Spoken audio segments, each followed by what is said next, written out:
watching you divide. Without you, I'm wasting time. Please fill me with your spirit, Lord, and teach me how to live. I'm helpless with this wretched pride, and I'm broken with my sin.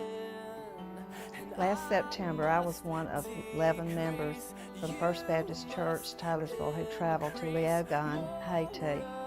When we arrived there, we didn't know what to expect, but you know, what we found was children who needed love and loved us unconditionally. It just made me think of how God loves us not wanting anything in return. Well, this trip, we're hoping that we can provide these children with something more than what we provided the first time. The first time we built 25 sets of bunk beds. But as women, as we looked around, we saw a need. We saw girls preparing meals, and these girls were in conditions that I don't think you could get any woman in this church to prepare a meal in the conditions they were preparing in. In fact, when it rains, sometimes these girls have to stand in mud to prepare meals. Oh, I guess you could best describe the condition of the building as, I don't know what you call it a building, it's just a lean-to against an abandoned building. But these girls worked faithfully to provide for the other children there in the orphanage. I just hope that as a church that we can work together, that we can be the hands and the feet of God, and that we can take this next trip, and we're leaving September the 1st, and we can provide these children with adequate kitchen and also hopefully a pavilion where they can eat together, and other teams could come and have a place to worship.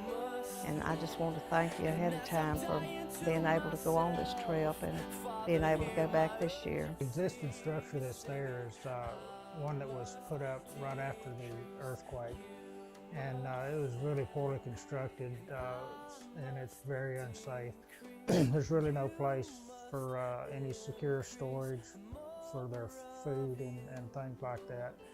And what we plan to do is to tear that building down and rebuild on the existing slab pavilion type structure out of cinder blocks, and fill those blocks with concrete and reinforcement steel.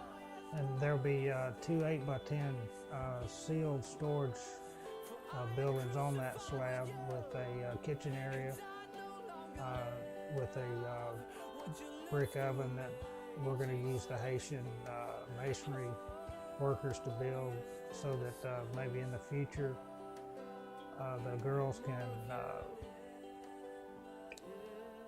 cook bread and sell the bread to help with the finances there at the orphanage. And there'll also be areas for them to eat and gather, and believe that'll be something that will make a big difference in their quality of life. In Acts the 16th chapter, God gave Paul and Barnabas a distinct call to carry the gospel to Macedonia. Last year, our church had a door open to go into the region of Haiti. We went down there and were able to partner with Pastor Kelly and the orphans. You know, we built beds and other needed items. The most important thing was, while we're there, we're able to build some relationships.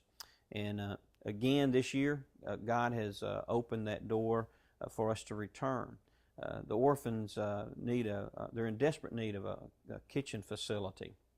And this is a ministry that God has given to our entire church. We're all on the team.